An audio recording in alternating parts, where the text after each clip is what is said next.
Another panic moment in teaching can be if you ask a child to move and they just say no. Mm. What would you recommend a teacher does? Or any situation where a child says no. Mm. I mean, I was talking to a girl in a year 11 class back in Australia. I was working with a group doing some micro teaching. She dragged her chair away quickly. I thought it might have been something I'd said, but she turned around and started talking loudly to another table. And I called her back to join the group. I said, Harmony, come on, just to call her back. And she said, I'm on the phone. And I didn't see her white iPhone because it was tucked up behind her hair. She had kind of very bleach blonde hair. And then she continued to talk on the phone, and I simply said, Harmony, come on, we've got a school rule for mobile phones. A brief statement. We've got a school rule for mobile phones.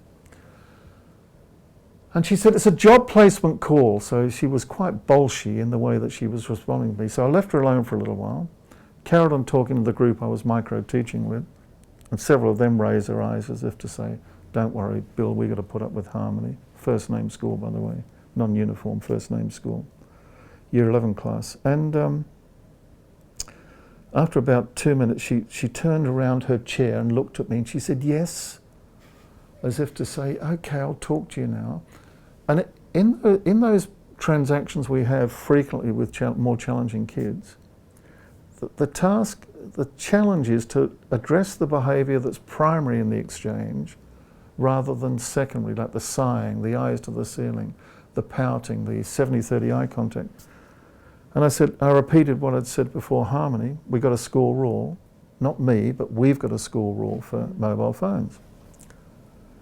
And I was about to say, off and in your bag, and give her a directed choice, in your bag, or if you like, leave it on your teacher's table till break time. I was about to give her a directed choice, because I'd never take it off her. She's 17 for crying out loud. I was about to give her the directed choice, and she said, Lindsay doesn't care, pointing to the teacher I was mentoring, a young, newly qualified teacher. She said, Lindsay doesn't care. And I frequently get this, that other teachers allow them to chew gum, wear hats, dance on the tables, or whatever the other teachers allow them to do. And she said, Lindsay doesn't care. And I said, I'll check that with Lindsay. The school rule's clear. Not I don't care what Lindsay does.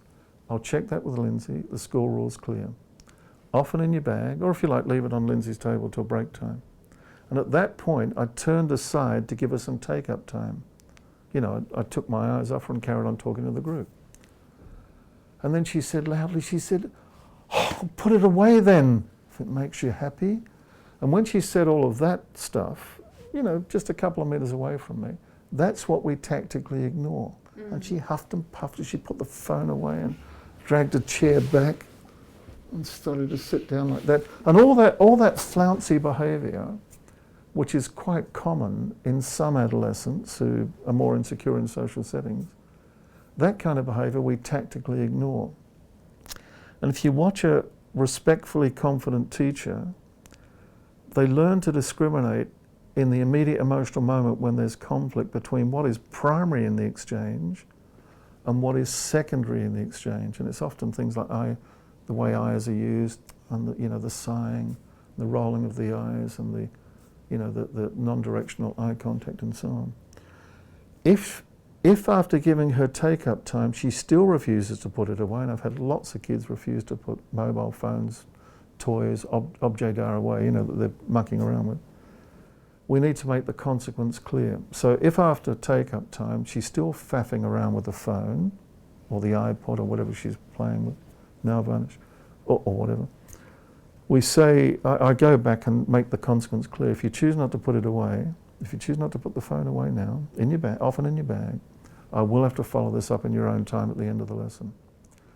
Now some kids at that point say, okay, I'll put it away then, gee, big deal. And again, you leave them to sulk their way through the putting the phone away. But if they don't put it away, and some kids won't, I'll say, no, put it away. I'm not moving, or whatever the direction is. I'll say, well, I'll have to follow this up in your own time. And as I walk away, I get kids saying, don't care. Instead of saying, you bloody well will care, instead of fighting that, we leave them with the consequences of their choice. I wouldn't do this with 5-year-olds, but upper primary and secondary. We leave them with the consequences of that deferred consequence, unless it's a safety issue. then the consequence will be immediate and may occasion some kind of timeout. But the most common consequences we use are deferred, but they're given within the framework of a directed choice. Now, most kids will come on board, sulkily, but they'll come on board.